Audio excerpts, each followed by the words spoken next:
제가 항상 환자분들한테 항상 자주 말씀드리는 부분인데요. 다이어트 하신다고 다이어트 도시락, 곤약 젤리, 제로 콜라 이런 거 절대 드시지 마세요. 안녕하세요. 누적 감량 몸무게 10톤 다이어트 멘토 김은하입니다. 글쎄요, 괜찮을까요? 이런 습관들이 굉장히 문제인 것 같아요. 저는 여기서 지금 2가지 정도가 좀 걱정스러운데요. 일단 첫 번째, 스트레스를 받을 때 곤약 젤리를 먹는다. 사실 우리가 음식이라는 건 배가 고플 때 배고픔을 채우기 위해서 음식을 먹거든요. 근데 이때 이제 스트레스를 받을 때 단 음식을 먹는 것은 조금 다른 개념이에요. 단 음식을 먹게 되면 단 음식이 몸에서 쉽사리 당을 빨리 올리고 이 당이 또 인슐린을 부르고 인슐린이 또 뇌 신경 전달 물질을 부르고 이런 몇 가지 과정을 통해서 기분을 좋아지게 만드는, 되게 기쁘게 만드는 그런 호르몬들을 몸에서 내보내게 되는데요. 이렇게 감정을 달래기 위해서 먹는 음식들은 배고픔이나 식욕이랑은 아무 상관이 없기 때문에 사실 이게 다이어트에 굉장히 해로워요. 처음에 이런 식으로 곤약 젤리를 드셨던 분들은 그럼 그 다음번에 또 스트레스 받거나 슬프거나 우울하게 되면 점점 더 많은 당들을 당기게 되거든요. 초콜릿도 먹고 음료수도 먹고 단커피도 먹고 스트레스 받을 때마다 그런 음식들이 더 강하게 당기는 거죠. 그래서 이런 분들은 한약도 그런 부분에 맞춰서 굉장히 처방하려고 노력해요. 당을 안정적으로 유지시킬 수 있는, 또 혹은 단맛이 나는 약재들을 일부러 넣어드려서 이제 다이어트 한약을 먹었을 때 좀 더 그런 감정이 흔들리는 거, 감정 기복이 심해지는 거, 당의 변화에 따라서 감정이 훅 올라갔다가 훅 떨어지는 거, 그런 것들을 좀 안정화시키려고 노력해드리는 편이에요. 그리고 두 번째로 칼로리에 집착하시는 분들. 왜 곤약 젤리를 먹을까요? 칼로리가 낮아서 드시는 거거든요. 근데 이 다이어트를 하시는 분들 중에 칼로리 계산을 엄청 집착하시는 분이 있어요. 내가 오늘 점심에 몇 칼로리 먹었지, 몇 칼로리 먹었지를 계산하시는 분들이 있는데, 이분들의 특징은 칼로리가 낮은 음식에 집착하기 때문에 아무래도 칼로리만 낮으면 된다라는 생각에 영양소나 영양분을 고려하지 않으세요. 사실 다이어트랑 칼로리가 낮은 음식이랑 아주 연관성이 높진 않아요. 저 역시도 칼로리에 집착하지 말라고 말씀드리는데, 오히려 오랜 동안 다이어트를 이런 식으로 진행하게 되면 우리가 흔히 아는 뭐 머리가 빠진다거나 사람이 초췌해 보인다거나 눈이 축 처져 있다거나 활력이 없어진다거나 피부가 처진다거나 주름이 많이 지어진다거나 굉장히 활력이 떨어지는 그런 부작용들이 많이 생기기 때문에 다이어트 한약도 좀 보강해 드리려고 하는 편이고요. 칼로리 낮은 음식을 먹고 영양소가 충분히 섭취되지 않아도 다이어트 한약을 먹었을 때 충분히 보강이 될 수 있도록 그런 식으로 보강하는 한약재들을 훨씬 많이 넣어드리려고 애쓰는 편이에요.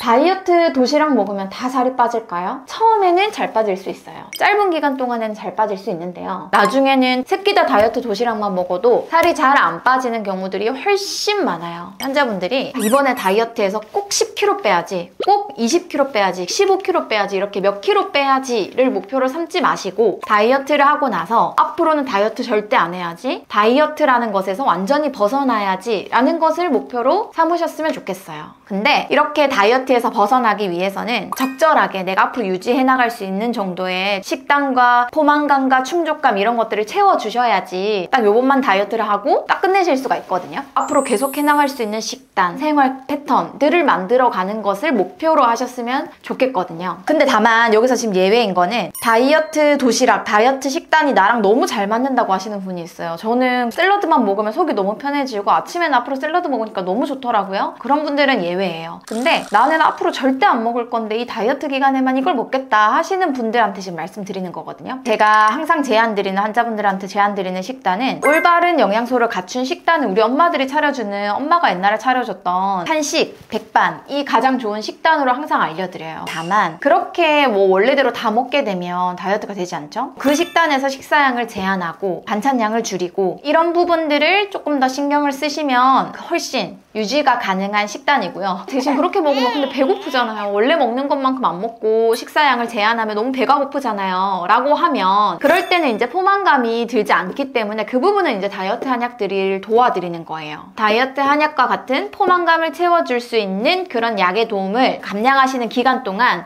도움을 받으시길 권장드리고요. 근데 우리가 약도 한약도 평생 먹을 수 없고 계속 1년, 2년, 3년, 4년, 5년 계속 드실 수가 없기 때문에 일정 정도 체중을 감량하고 난 다음에 다이어트 한약을 뗄 수 있도록 계속 유지할 수 있는 식단을 다이어트 한약을 드시는 동안 잘 만들어 가시는 것이 굉장히 중요합니다. 다이어트를 성공하려면 사람마다 성공했던 방식들이 아주 여러 가지가 있겠죠. 그 중에서 제가 핵심적으로 환자분들한테 항상 중요하게 말씀드리려는 3가지가 있어요. 일단 첫 번째, 내가 먹는 음식이 곧 나라는 것을 꼭 아셔야 돼요. 우리가 다이어트를 한다고 해서 양질의 음식을 먹지 않고 인공 감미료를 엄청 넣은 그런 음료수를 먹고 제로 콜라를 먹고 식사를 대체하신다면 과연 좋을까요? 그냥 생각만 해도 좋지 않거든요.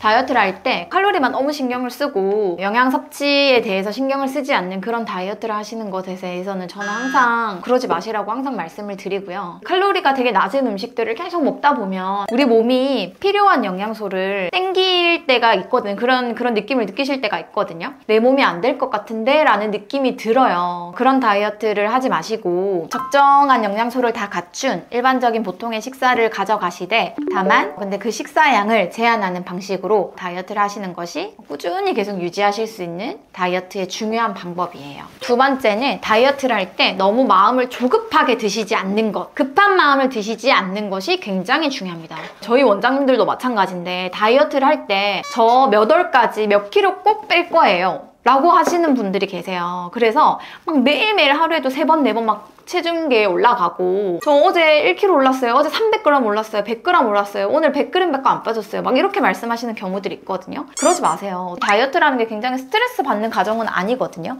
근데 어떤 특정 기간 동안 짧은 기간 동안 많은 몸무게를 빼야 된다고 막 강박관념을 가지면 그때부터 스트레스가 굉장히 심해져요. 몸무게 잴 때마다 나를 너무 닥달하게 되고 스트레스 받게 되고 막 그러거든요. 어차피 다이어트라는 게 며칠만 하고 끝낼 수 있는 게 아니고 꾸준히 체중을 감량해 가고 그 다음에 꾸준히 유지를 해가야 되는 거기 때문에 너무 내 몸을 닥달하지 말고 너무 급한 마음 가지지 말고 오늘 조금 더 먹었더라도 그러면 그럴 수도 있지 라는 마음으로 나를 조금 내려놓으시고 다이어트를 좀 편안한 마음으로 하시는 것이 진짜 굉장히 중요해요. 세 번째, 가짜 식욕이랑 진짜 식욕이랑 구분하시는 게 진짜 중요해요. 꼭 필요할 때 나타나는 게 진짜 식욕이고 다른 걸로 대체가 되는 게 이제 가짜 식욕인데요. 이걸 구분하지 않으면 계속 가짜 식욕이랑 싸워야 돼요. 진짜 식욕은 배가 정말 고플 때가 돼서 진짜 몸에서 영양분이 너무 필요해서 꼭 먹어줘야 되는 게 그게 진짜 식욕이고요. 가짜 식욕은 사실은 안 먹어도 되는데 그냥 배고픈 것 같다라는 느낌을 느끼시는 거거든요. 예를 들면 아까 앞에서 말씀드렸던 스트레스 받을 때 당이 당기는 거 이런 거 가짜 식욕이에요. 진짜 배가 고파서 당기는 게 아니거든요. 이럴 때는 이제 가짜 식욕이기 때문에 구분해야죠. 어떻게 하면 이렇게 되냐면 식사를 규칙적으로 넣으시면 진짜 식욕만 남아요. 내가 비슷한 시간에 식사를 해서 4시간에서 6시간 간격으로 3끼를 규칙적으로 넣어주게 되면 그맘때만 되면 배가 고파요. 근데 그맘때가 안 되면 배가 별로 고프지가 않아요. 가짜 식욕이 많으신 분들은 이런 방식으로 진짜 식욕을 만들어 가시면 되고요. 내가 스트레스 받으니까 당이 당기는구나.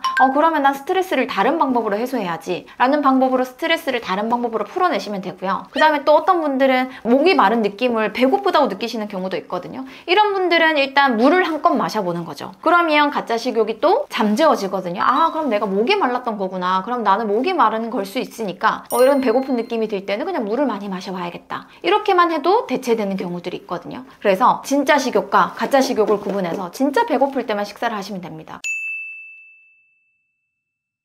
오늘은 다이어트 식품을 먹는데도 살이 찌는 이유에 대해서 알려드렸고요. 저는 개인적으로 다이어트 식품과 무리한 운동 지양하자고 항상 말씀드리고요. 건강한 식단, 옳은 생활 습관으로 인해서 건강하고 안전하고 요요 없이 다이어트를 하시도록 그렇게 권장드리고 있습니다. 감사합니다.